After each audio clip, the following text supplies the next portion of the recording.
Saudara Cawapres nomor urut 1 Muhaimin Iskandar mengkritik kebijakan pemerintah yang terlalu banyak berutang untuk membeli alat perang. Kritikan ini disampaikan Muhaimin Iskandar saat berdialog bersama petani di Bandung, Jawa Barat. Caimin menegaskan pemerintah lebih baik berutang untuk alat pertanian yang menurutnya berdampak nyata. Dan kita dalam keadaan terima kasih bisa bersilaturahim sekaligus. Kalau kita nggak perang, kenapa kebanyakan utang beli alat perang? Lebih baik utang untuk beli alat pertanian. Jadi saya pernah suatu hari ke Eropa. Di Eropa itu ada pameran. Pamerannya itu menarik. Pameran alat perang dihancurin, diganti menjadi alat pertanian. Artinya apa? Kita tolak perang, yang penting rakyat makan, kira-kira begitu. Buat apa kita utang ratusan triliun tapi tidak untuk sesuatu yang nyata-nyata dibutuhkan, yaitu kita butuh pangan.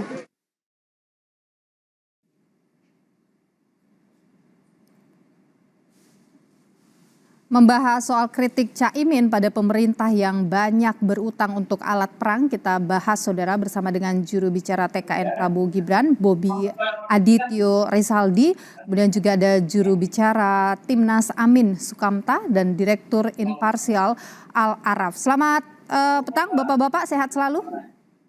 Selamat petang Mbak Nilo, Mas Aam, Mas Kamta. Ya. Mas Bobi. Saya ingin ke Pak Sukamta dulu ini bicara soal kritikan yang disampaikan oleh Gus Imin ini. Ini memang ditujukan langsung kepada Pak Prabowo Subianto sebagai Menhan. Ya, jadi begini, seorang pemimpin atau kepala negara ini memang harus memiliki prioritas di dalam pembangunan. Karena keterbatasan anggaran, kita punya kebutuhan yang banyak sekali. Celah fiskal kita itu kecil sekali sebetulnya untuk negara sebesar Indonesia. Nah, sehingga slogan civis pacem para bellum, kalau ingin damai harus siap perang, yaitu harus ditempatkan secara bijak sesuai dengan tempatnya. Nah, pertahanan itu tidak selalu melulu soal militer, tidak melulu soal alutsista. Karena model perang sekarang itu sudah berkembang, tidak hanya perang militer, ada juga perang non-militer, ada perang hibrida. Spektrum ancaman juga tidak hanya ancaman militer, tapi juga ada ancaman non-militer dan hibrida. Di dalam Undang-Undang PSDN diatur 3 bentuk ancaman ini. Nah, sehingga ketidaksejahteraan rakyat itu juga merupakan ancaman terhadap ketahanan nasional. Nah, kalau rakyat miskin, itu secara tidak langsung negara akan rentan dan rapuh meskipun alutsistanya kuat gitu. Okay. Nah, sehingga memprioritaskan aspek pertahanan di atas kesejahteraan itu tidak bijak. Karena pertahanan yang paling utama adalah pada sumber daya manusianya. Oke, jadi Pak Sukamta, bukan pada aspek kekuatan fisik militer dengan teknologi alutsista yang canggih saja. Oke, jadi Pak Sukamta, punya pengalaman. Menurut tim Amin ini tidak butuh sekali atau tidak mendesak membeli alat alutsista ini, begitu? Jadi begini. Anies itu, Amin maksudnya, itu akan membuat sebuah term baru. Kalau term yang kemarin itu ada MEF yang akan berakhir, minimum essential cost yang akan berakhir di tahun 2024.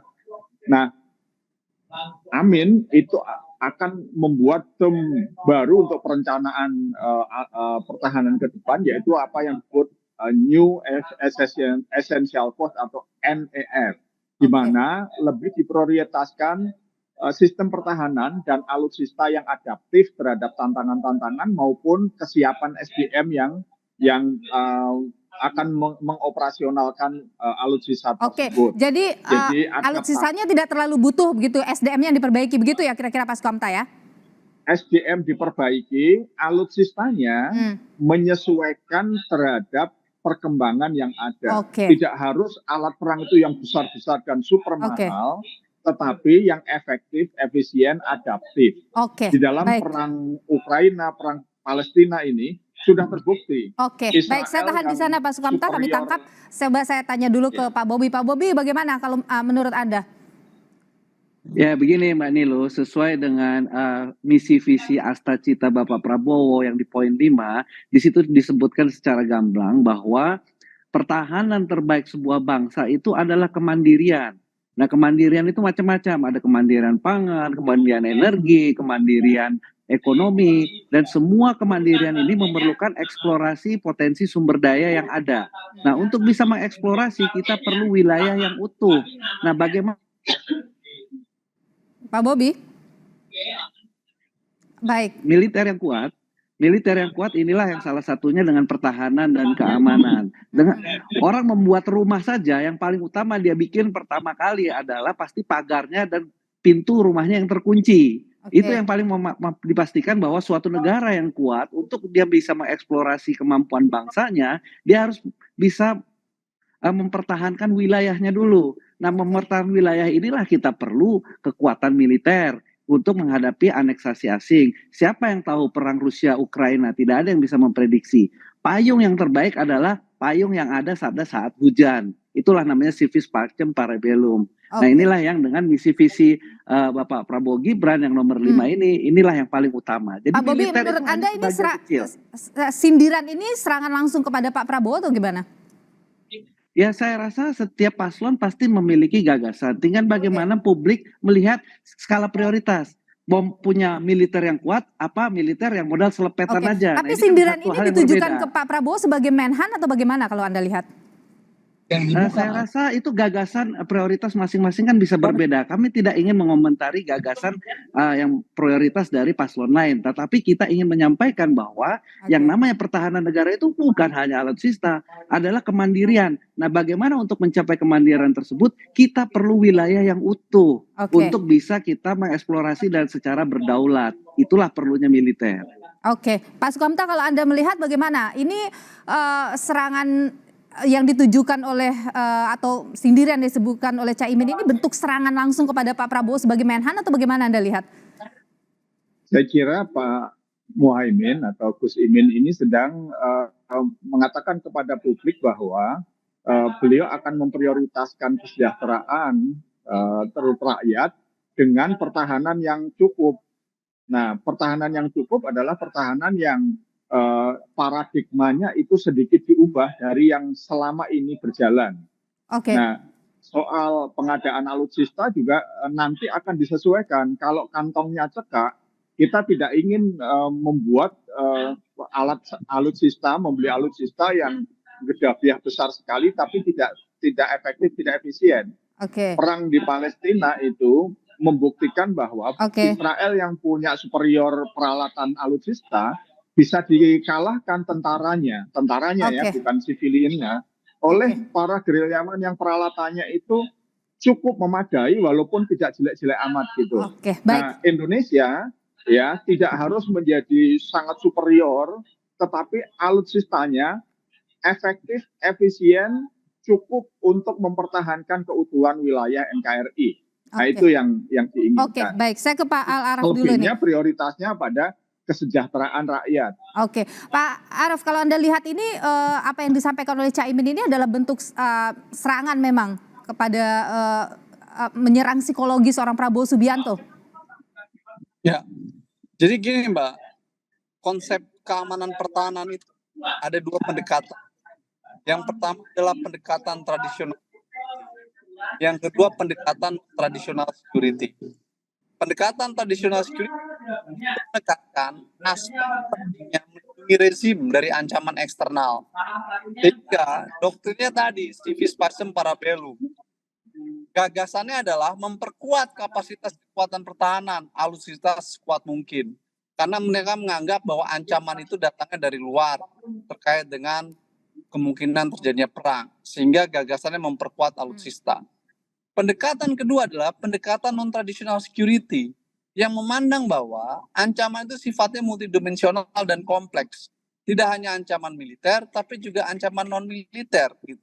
Yang kemudian dalam perspektif kekinian, dikenallah istilah apa yang disebut dengan human security, keamanan manusia.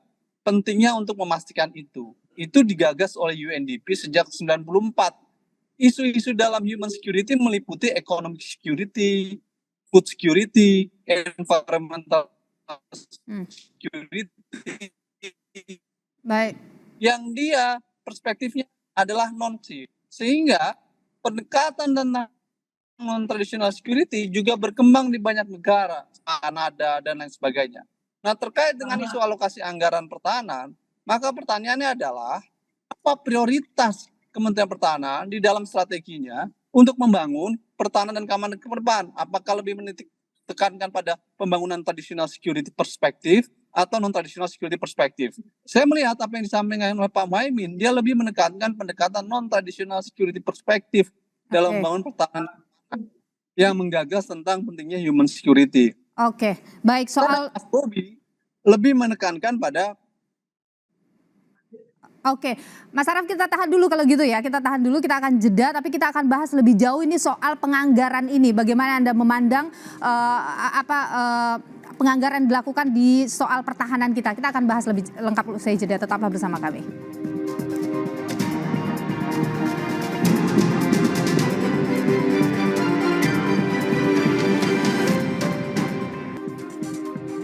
Kita lanjutkan lagi perbincangan kita di Kompas Petang, Saudara. Masih bersama 3 narasumber saya, ada pengamat militer Al-Araf dan juga ada juru bicara TKN Prabowo Gibran Pak Bobi dan juru bicara Amin Pak Sukamta. Saya ingin ke Pak Sukamta dulu. Pak Sukamta, karena kita jelang debat ini hari Minggu nanti, debatnya masalah pertahanan, geopolitik. Apakah ini memang serangan kepada Prabowo karena mau debat nanti? Ya nih loh, saya kira konteksnya Pak Muhaimin sedang bicara di depan masyarakat ya, bukan sedang menyiapkan debat. Oke. Kalau ada yang merasa tersinggung, saya kira itu bukan salahnya Pak Muhaimin loh. Oke, jadi bukan serangan karena mau debat bahas pertahanan? Enggak lah, kita nggak mau nyerang-nyerang kok. Kalau Pak Bobi merasa ini serangan tidak sih ke Pak Prabowo? Ya tidaklah, masing-masing kan punya gagasan dan prioritas masing-masing. Itu yang saya bilang. Meskipun singgungannya ini soal pertahanan gitu.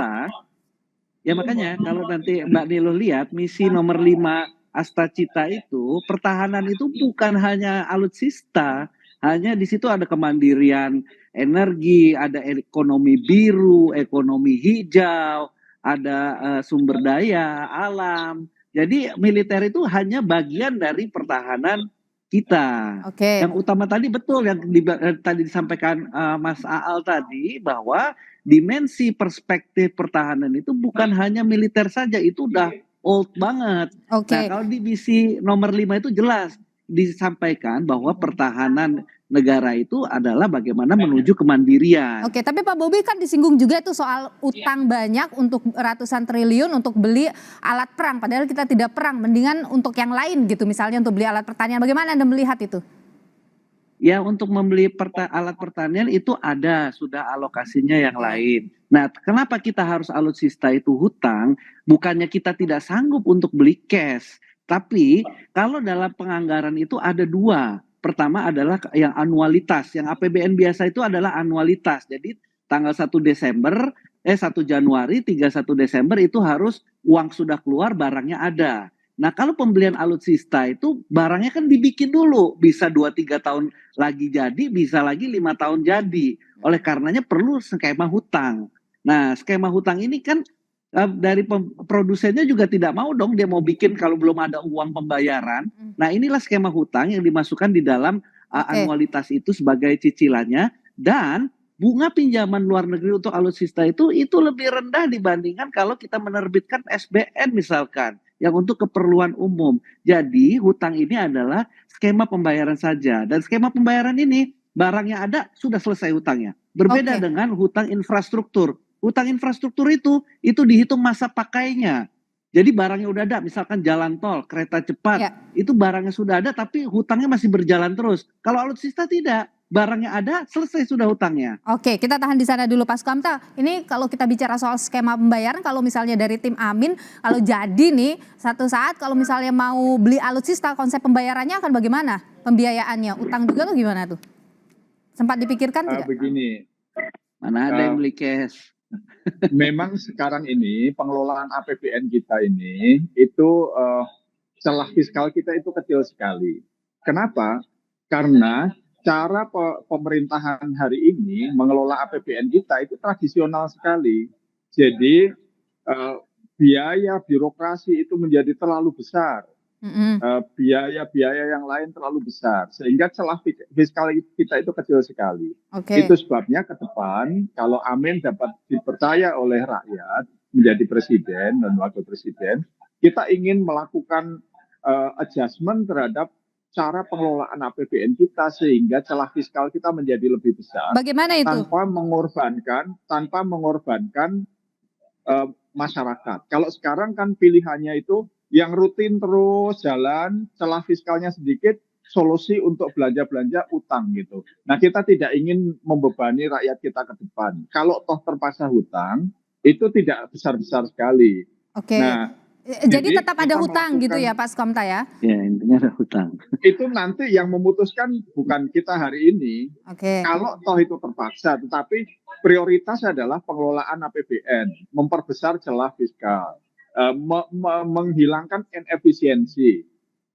Sekarang ini banyak orang mengatakan yang kebocoran pengelolaan APBN gede, inefisiensinya besar sekali, celah fiskalnya kecil. Nah, sehingga pemerintah itu hari ini mengandalkan pembangunan dengan utang. Selama 10 terakhir kenaikan utangnya sampai mencapai 8 triliun lebih, 8.000 triliun. Baik, lebih, Pak Sukamta saya tahan di sana. Kita Amin ke depan tidak ingin mengulangi kebijakan seperti ini. Oke, Pak Al-Araf, kalau kita bicara soal apa yang sekarang ini sedang berjalan, utang untuk membeli alutsista, sistem pertahanan kita. Bagaimana Anda melihat itu skema pembiayaan ini?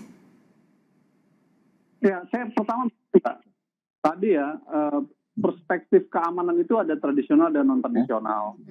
Nah, dalam perspektif tradisional itu diskusinya ancaman militer, maka penguatan alutsista. Mas Bobi perspektifnya traditional security. Dan perspektif non tradisional security. Tadi saya jawab. Nanti dulu Mas Bobi. Nah, tapi dalam non traditional security ada perspektif tentang human security dalam perlindungan keamanan manusia. Diskusinya food security, energy security, environmental security. Nah, itu pendekatan yang juga digunakan di banyak negara. Nggak ada masalah tentang pendekatan itu, karena semua sangat tergantung dari prioritas masing-masing menteri. Mau membangun yang mana, Mbak. Tapi dalam konteks Kementerian Pertahanan, memang dia harus membangun dalam kerangka yang lebih jelas dalam proses pembangunan kekuatan pertahanan. Nah, menurut saya, problem yang terjadi dalam era pemerintahan Prabowo bukan soal utangnya, tapi soalnya adalah Soalnya adalah soal bagaimana menyusun skala prioritas dan melakukan itu secara transparan dan akuntabel. Ini isunya, Mbak. Karena Anda sendiri menilai bagaimana soal itu? Ya, saya menilai bahwa sepanjang KPK tidak bisa memantau Komisi 1 dan memantau Kementerian Pertahanan untuk menginvestigasi kasus-kasus dugaan skandal alutsista, maka saya memastikan bahwa tidak ada transparansi dan akuntabilitas dalam pengadaan alutsista. Dan oleh karena itu hal itu penuh dengan permainan-permainan gitu. Kalau Komisi 1 sama Kementerian Pertahanan fair, buka saja proses pengadaan alutsista itu dengan melibatkan KPK. Saya yakin akan banyak perdugaan permasalahan yang akan bisa diangkat dalam proses itu. Tapi kan semuanya takut untuk KPK masuk ke Komisi 1 dan ke ke Kementerian Pertahanan. Jadi Pak Al-Araf, Anda menilai tidak masalah pembiayaannya dari mana untuk membeli alutsista untuk pertahanan kita, tapi akuntabilitas tadi, transparansi tadi, itu yang Anda permasalahkan? Itu satu. Kedua adalah juga tentang kenaikan anggaran. Nggak bisa juga naikin anggaran. Hutang juga tetap pada akhirnya bebannya ke anggaran negara. Emang siapa yang bayar hutang? Ya kan? Yang bayar kan juga anggaran negara. Soal skemanya aja yang berbeda. Tapi pada akhirnya bebannya kepada APBN gitu. Jadi masalahnya adalah bagaimana kemudian kenaikan anggaran itu benar digunakan untuk kepentingan pembangunan pertahanan yang kuat. Nah, saya nggak akan percaya pembangunan pertahanan akan kuat sepanjang nggak ada transparansi dan akuntabilitas. Jadi problem kita hari ini adalah di situ tuh, Mbak, dalam konteks pembangunan kekuatan pertahanan ya, di mana transparansi dan akuntabilitasnya minim. Akhirnya kalau Komisi 1 sama Kementerian Pertahanan meminta naikin anggaran terus, maka masyarakat publik pantas curiga. Anda minta naikin anggaran pertahanan terus, tapi transparansi dan akuntabilitasnya minim. Maka potensi dugaan penyimpangan tinggi. Nah, ini yang kemudian menjadi masalah gitu loh. Dalam konteks alutsista kita. Akhirnya kondisinya banyak yang underspec, Mbak, di bawah standar. Kami tangkap apa yang Anda sampaikan. Terima kasih Pak Al-Araf atas pandangan Anda. Dan tentu nanti kita akan lihat pada debat hari Minggu nanti, karena bicara soal pertahanan, geopolitik, seperti apa gagasan dari para capres ini untuk memberikan pengetahuan yang jelas begitu kepada publik tentang pertahanan kita. Terima kasih Pak Al-Araf, pengamat militer, kemudian juga Pak Bobi, juru bicara TKN Prabowo Gibran, dan sebelumnya juga bersama dengan kami Pak Sukamta, juru bicara pasangan Amin. Sehat selalu Bapak-bapak.